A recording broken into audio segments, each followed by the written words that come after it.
Sir ഇപ്പം 35 വർഷം 1990 തൊട്ട് 2025 35 വർഷം, ഈ ഒരു 35 വർഷത്തിലേക്ക് തിരിഞ്ഞു നോക്കുമ്പോൾ ഒരുപാട് മുഖങ്ങൾ മൈൻഡിലേക്ക് വരുന്നുണ്ടാവും. അപ്പോൾ ഏറ്റവും കൂടുതൽ ഗ്രേറ്റ്ഫുൾ ആയിട്ടുള്ളത് ആരുടെ അടുത്താണ്?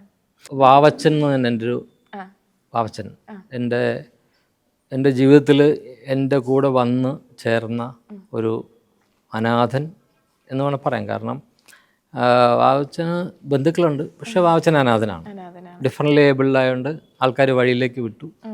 അങ്ങനെ ചെറുപ്പകാലം തൊട്ട് ഞാൻ കണ്ട വാവച്ചൻ ഇങ്ങനെ പോകുന്നു. ഞാൻ വല്ലപ്പോഴും എൻ്റെ വീട്ടിലും വരും, പല വീടുകളിൽ പോകും, വിറക് കീറി കൊടുക്കും, വെള്ളം കോരി കൊടുക്കും. അങ്ങനെ വാവച്ചൻ്റെ നിഷ്കളങ്കമായ ചിരിയുണ്ട്. സിനിമയിൽ വന്നപ്പോഴാണ് ചോദിച്ചു, എൻ്റെ മോനെ എന്നെ കൂടെ സിനിമ എടുക്കാമെന്ന് ചോദിച്ചു. അങ്ങനെ ഞാൻ ഹൈവേയിൽ ഒരു ക്യാരക്ടർ കൊടുത്തു, ഡിക്രൂസ്. അതെ അതെ. പിന്നെ എൻ്റെ എല്ലാ സിനിമകളിലും ഓരോ ക്യാരക്ടറും ചെറിയ ചെറിയ ക്യാരക്ടർ കൊടുക്കും.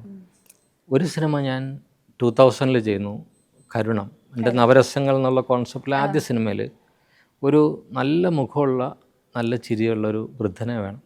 അങ്ങനെ വാവച്ചനല്ല വേറൊരു മുഖം എൻ്റെ മനസ്സിലില്ല. അപ്പോൾ എല്ലാവരും ചോദിച്ചത് ഇങ്ങനെ ഡിഫറൻ്റ് ഏബിൾഡ് അല്ലേ, എങ്ങനെ പറ്റും? ഞാൻ പറഞ്ഞു എനിക്ക് വാവച്ചനെ അറിയാം. ഓക്കെയാണ്.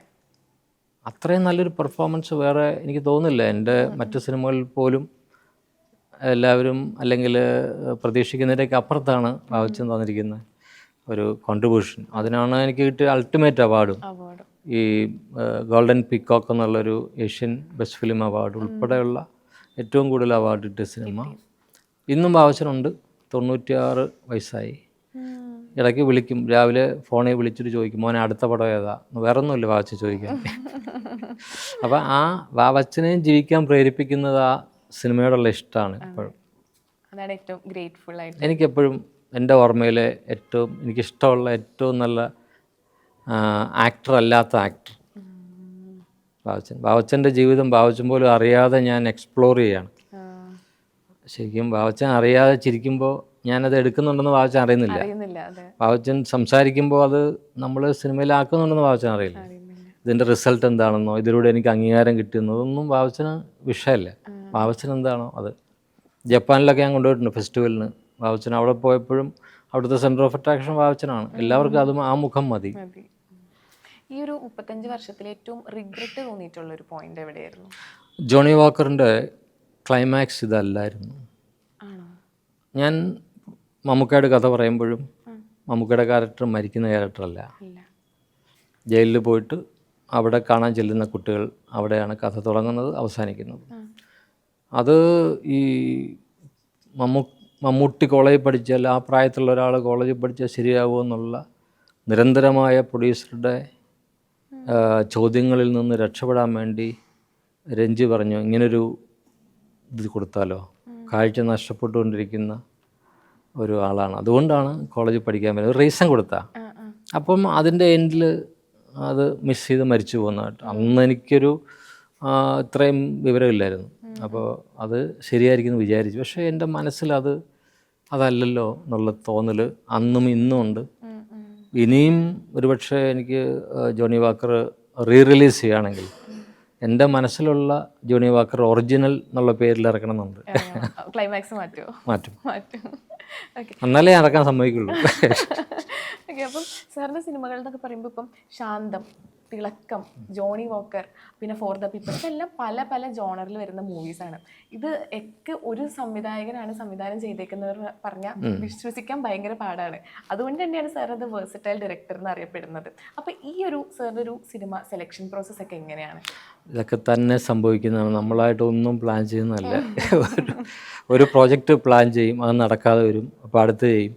ഒരു ആക്ടർ അടുത്ത് ചെല്ലും, ആ പ്രോജക്റ്റ് നടക്കാതെ വരുമ്പം എന്നാൽ പുതിയ ആളെ വെച്ചൊരു പടം ചെയ്യും. ഇങ്ങനെയൊക്കെ പോയി എങ്ങനെയൊക്കെയോ സംഭവിച്ചതാണ്. അല്ലാതെ ഒരുപക്ഷെ നമുക്ക് സിനിമയോടുള്ള ഇഷ്ടം, ഒരുപാട് ഇഷ്ടം, സിനിമ അല്ലാതെ വേറെ ഒന്നുമില്ല, എല്ലാം സിനിമ തന്നെയാണ് മനസ്സിൽ സ്വപ്നം. അതുകൊണ്ട് അങ്ങനെ വന്ന് ഭവിക്കുന്ന കാരണം ഞാൻ ഒരു ഏറ്റവും കൂടുതൽ വീഴ്ചകൾ, അതായത് ഫോൾ അല്ലെങ്കിൽ ഡിസാസ്റ്റേഴ്സ് ഉണ്ടായിട്ടുള്ളത് എനിക്കായിരിക്കും. ഏറ്റവും കൂടുതൽ ഹിറ്റ്സ് ഉണ്ടായിട്ടുള്ളതും എനിക്കായിരിക്കും. എക്സ്പെരിമെൻ്റ് ചെയ്ത് ഹിറ്റ് ഉണ്ടാക്കിയിട്ടുള്ളതും ഒരു പക്ഷേ എൻ്റെ സിനിമകളായിരിക്കും. പക്ഷേ ഈ എക്സ്പെരിമെൻറ്റിൻ്റെ പുറകിൽ ഭയങ്കര പെയിനുണ്ട്. അത് നമ്മൾ തന്നെ ബെയർ ചെയ്യണം. കാരണം ഇപ്പോൾ ഒരു പുതുമുഖ നടനെ വെച്ചൊരു സിനിമ ചെയ്യുമ്പോൾ അതിന് നമ്മൾ തന്നെ ആ ഫുൾ റെസ്പോൺസിബിലിറ്റി, ഫിനാൻഷ്യൽ ബേർഡൻ ഇതൊക്കെ നമ്മൾ അനുഭവിച്ചുകൊണ്ടിരിക്കും. ഒരിക്കലും ഒരു രക്ഷപ്പെടൽ അങ്ങനെ ഉണ്ടാവില്ല. അത് ആ വേദന പക്ഷെ നല്ലതാണ്. നമുക്ക് അടുത്ത സിനിമ ചെയ്യാനായിട്ട് നമ്മളെ പ്രചോദനമാണ്. ഒരു പരാജയത്തിൽ നിന്ന് ഞാൻ ഒരുപക്ഷെ പരാജയം വരാൻ ആഗ്രഹിക്കുന്നുണ്ടോയെന്ന് എനിക്ക് തോന്നിയിട്ടുണ്ട്. കാരണം ആ പരാജയത്തിൽ നിന്ന് വരുന്ന അടുത്ത സിനിമയായിരിക്കും എൻ്റെ ഏറ്റവും നല്ല സിനിമയോ സക്സസ്ഫുൾ ആയിട്ടുള്ള സിനിമ. അത് എപ്പോഴും അങ്ങനെ സംഭവിച്ചിട്ടുള്ളത്. അതുകൊണ്ട് എനിക്ക് പരാജയ ഭീതിയൊന്നുമില്ല. പരാജയം വന്നാൽ അത്ര ഹിറ്റായിരിക്കും അടുത്തത്, അല്ലെങ്കിൽ അത്രയും വാല്യബിൾ സിനിമയായിരിക്കും അടുത്തത്. ആ ഒരു കോൺഫിഡൻസ് ഉണ്ട്. ഈ ഒരു മെഹഫിൽ എന്ന് പറഞ്ഞൊരു മൂവി എടുക്കാൻ ഏറ്റവും ഒരു ചലഞ്ചിങ് ആയിട്ട് തോന്നിയത്? ഒരു ചലഞ്ചും ഇല്ല. കാരണം ഒന്ന് കോവിഡ് കാലത്തെടുത്ത സിനിമയാണ്. 2-3 സിനിമകൾ എല്ലാവരും ഈ പറഞ്ഞ പോലെ തന്നെ സിനിമ എടുക്കാൻ പേടിച്ച് മാറി നിൽക്കുന്ന സമയത്ത് ഞങ്ങൾ സിനിമ ചെയ്യാൻ തീരുമാനിക്കുന്നു. കോട്ടയത്ത് തന്നെ ഷൂട്ട് ചെയ്യുന്നു. വളരെ പരിമിതമായിട്ടുള്ള അന്തരീക്ഷത്തിൽ ഷൂട്ട് ചെയ്യുന്നു. അങ്ങനെ മെഹഫിൽ ചെയ്യാണ്. പക്ഷേ ഈ മെഹഫിലിൻ്റെ കഥ എത്രയോ കാലമായിട്ട് മനസ്സിലുണ്ട്. അപ്പോൾ ഇത് എനിക്കറിയാം, എല്ലാ അന്തരീക്ഷവും അതിലുള്ള ഓരോ ക്യാരക്ടേഴ്സിനും അറിയാം, ഓരോ സിംഗേഴ്സിനും അറിയാം. അവിടെ അന്ന് നടന്ന ഒരു സന്ധ്യ മാത്രമേ ഉള്ളൂ. ആ സിനിമ രാവിലെ തുടങ്ങി, അന്ന് മെഹഫിലുണ്ട്. മെഹഫിലിന് വന്നു ചേരുന്നവർ, അവരുടെ പ്രശ്നങ്ങൾ, അവിടെ നടക്കുന്ന പാട്ടും ബാക്കി ജീവിതം, പല ജീവിതങ്ങളിലൂടെ നമ്മൾ കടന്നു പോകുന്നു, പല പാട്ടുകളിലൂടെ നമ്മൾ കടന്നു പോകുന്നു. ഇതെല്ലാം കഴിഞ്ഞ് പിറ്റേന്ന് നേരം വെളുക്കുന്നു.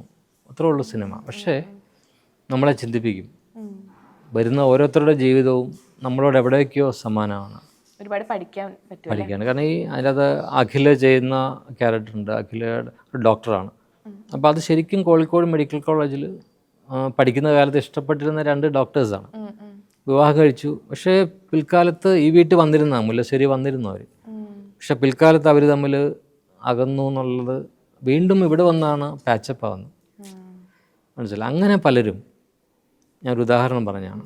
അപ്പോൾ വരുന്നവർക്കൊക്കെ ഓരോ പ്രശ്നമുണ്ട്. ഈ പ്രശ്നം എങ്ങനെ ഈ മനുഷ്യൻ സോൾവ് ചെയ്യുന്നു നമ്മൾ പോലും അറിയാതെ. അപ്പോൾ ഇത് പറയാതിരിക്കാൻ വയ്യ, പറയണം എന്നെങ്കിലും. അപ്പോൾ ഈ ഒരു കോവിഡ് കാലത്ത് ഈ പരിമിതികളിൽ നിന്ന് ഞങ്ങൾ പറഞ്ഞു. പക്ഷെ അത് ഇറക്കാൻ പറ്റിയില്ല സിനിമ, പല കാരണങ്ങളാൽ. പക്ഷെ ഇപ്പോൾ അതിൻ്റെ ഒരു പ്രോപ്പർ ടൈമിൽ ഇറക്കാൻ പറ്റും തോന്നുന്നു. ഇറങ്ങുന്നു. ഓഗസ്റ്റ് 8-ാം തീയതി ഇറങ്ങാൻ പോകുന്നു. സാറിൻ്റെ അടുത്ത് ഒരു കാര്യം കൂടെ ചോദിക്കാനുണ്ട്. സാറാണെങ്കിൽ ഒരുപാട് പേരുടെ ലൈഫിൽ വഴിത്തിരിവായിട്ട് വന്നിട്ടുള്ളൊരു മനുഷ്യനാണ്. അപ്പോൾ സാറിൻ്റെ ലൈഫിൽ ഒരു വഴിത്തിരിവായിട്ട് വന്നിട്ടുള്ളത് ആരാണ്? ഒരു സുഹൃത്താണ്. ഞാൻ CMS കോളേജിൽ പ്രീ ഡിഗ്രി കഴിഞ്ഞിട്ട് BSc ഫിസിക്സിന് ആപ്ലിക്കേഷൻ ഫില്ല് ചെയ്ത് സൈക്കിളിൽ പോവാണ്. CMS കോളേജിൻ്റെ മുന്നിലുള്ള വളവിൽ ഞാൻ ലെഫ്റ്റ് സൈഡിലാണ്. റൈറ്റ് സൈഡിൽ പോകുന്ന എൻ്റെ ഒരു അത്ര വലിയ ക്ലോസ് ഫ്രണ്ടൊന്നും അല്ല, പക്ഷേ E.T. തോമസ് എന്നാണ് അവൻ്റെ പേര്. അവിടുന്ന് കൈ കാണിച്ചു. അപ്പോൾ ഞാൻ നിർത്തി, ബ്രേക്ക് ചവിട്ടി. അങ്ങോട്ട് തിരിഞ്ഞ കോളേജിലോട്ട് കയറുകയാണ്. നിർത്തി. എങ്ങോട്ട് പോകുമെന്ന് ചോദിച്ചു. ഞാൻ പറഞ്ഞു, ഞാൻ BSc ഫിസിക്സിന് ആപ്ലിക്കേഷൻ കൊടുക്കാൻ പോകണം. നീ വേറെ പണിയൊന്നുമില്ല, അതൊന്നും പോകണ്ട, ട്രിവാൻഡ്രത്ത് നമുക്ക് പോകാം, ട്രിവാൻഡ്രത്ത് എൻജിനീയറിങ് കോഴ്സ് ഉണ്ട്, അതിന് അഡ്മിഷൻ കിട്ടും നിനക്ക് എന്ന് പറഞ്ഞ് ഞാൻ സൈക്കിൾ തിരിച്ചു. ആ തിരികെയായിരുന്നു. അതാണ് വഴിത്തിരിവ്. ഓക്കെ. അപ്പോൾ സാർ, അതുപോലെ തന്നെ ഹൈവേയിൽ മിക്കവർക്കുള്ളൊരു സംശയമായിരിക്കും. ഹൈവേ മൂവിയിലാണെങ്കിൽ ഇപ്പം നമ്മളാണെങ്കിൽ ആ ഒരു സീനിൽ തന്നെ കോസ്റ്റ്യൂം കണ്ടിന്യൂറ്റിക്ക് വലിയ ഇമ്പോർട്ടൻസ് കൊടുക്കാത്ത പോലെ തോന്നിയിട്ടുണ്ട്. വെച്ചാൽ അവരാണെങ്കിൽ പോയി അന്വേഷിക്കാന്ന് പറഞ്ഞിട്ടുള്ളതിൽ പിന്നെ അവർ കാര്യം ഇറങ്ങുമ്പോൾ വേറെ കോസ്റ്റ്യൂമാണ്. അത് സാർ മനഃപൂർവ്വം ചെയ്തതാണോ? അതൊക്കെ കാരണം നമ്മൾ അന്നേരം പോകാൻ തീരുമാനിച്ചിട്ടുണ്ടാവില്ല. മുറിയിൽ പോയി ഡ്രസ്സൊക്കെ മാറ്റിയിട്ട് പോയിട്ടുണ്ടാവും. നമുക്ക് പോയി നോക്കാന്നുള്ളതാണല്ലോ. അപ്പോൾ ഞങ്ങൾ ഫോർ ദ പീപ്പിളിൻ്റെ അകത്ത് ഒരു സീൻ കൺസീവ് ചെയ്യുമ്പം ഒരു സീൻ ഇങ്ങനെ മൂവ് ചെയ്ത് അവിടെ നിന്ന് പറയും. ആ സീനിൽ അങ്ങനെയല്ല ചെയ്തിരിക്കുന്നത്. ആ സീനിൽ ഒരു ഡയലോഗ് ഒരു കോമ്പോസിഷനിൽ നിന്ന് പറയും.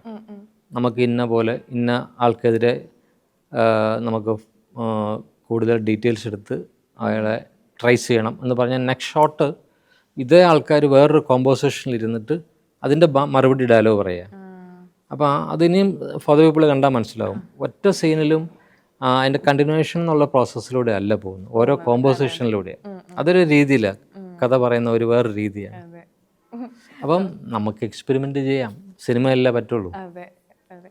Okay sir. അപ്പോൾ സാറിൻ്റെ മൂവിയിൽ ഒരുപാട് നമ്മൾ പുതുമുഖങ്ങളെ ഇപ്പം ലാസ്റ്റ് ഇറങ്ങിയ ശാന്തമീര രാത്രിയിലായിക്കോട്ടെ നമ്മൾ ഒരുപാട് പുതുമുഖങ്ങൾ കണ്ടിട്ടുണ്ട്. അതുപോലെ തന്നെ സാറിൻ്റെ വേറെ സിനിമകൾ നോക്കുമ്പോൾ സാറായിട്ട് ഒരുപാട് വർക്ക് ചെയ്തിട്ടുള്ള ഒരുപാട് ആർട്ടിസ്റ്റുകളെ നമ്മൾ കണ്ടിട്ടുണ്ട്. അപ്പോൾ സാർ എങ്ങനെയാണ് ഓരോ ക്യാരക്ടേഴ്സിനെ കൂടുതൽ പുതുമുഖങ്ങളെയാണോ കൂടുതൽ ഇൻവൈറ്റ് ചെയ്യുന്നത്, അതോ സാറിൻ്റെ കൂടെ വർക്ക് ചെയ്തിട്ടുള്ളവരായിട്ട് വർക്ക് ചെയ്യാനാണോ സാറിന് കൂടുതൽ? അത് ഈ പറഞ്ഞ പോലെ വന്ന് സംഭവിക്കുന്നതാണ്. ഇപ്പോൾ ഒരു സപ്പോസ് ഒരു പ്രോജക്റ്റ് നമ്മളൊരു ആക്ടർ സൂപ്പർ സ്റ്റാറിൻ്റെ അടുത്ത് നമ്മൾ പോയിട്ട് നമുക്ക് അത് അന്നേരം നടക്കില്ല, സമയമെടുക്കും എന്ന് തോന്നിയാൽ ഒരു തൽക്കാലം ഒരു സിനിമ ചെയ്തേ പറ്റൂ എന്നുള്ളൊരു സിറ്റുവേഷനിൽ നമ്മൾ വേറൊരു സബ്ജക്റ്റിലോട്ട് മാറും. അപ്പം പുതിയ എക്സ്പെരിമെൻ്റ് ചെയ്യേണ്ടി വരും, പുതിയ ആക്ടേഴ്സിനെ വെക്കേണ്ടി വരും. പക്ഷേ എനിക്ക് കംഫർട്ടബിൾ എന്ന് പറയുന്നത് പുതിയ ആൾക്കാരാണ്.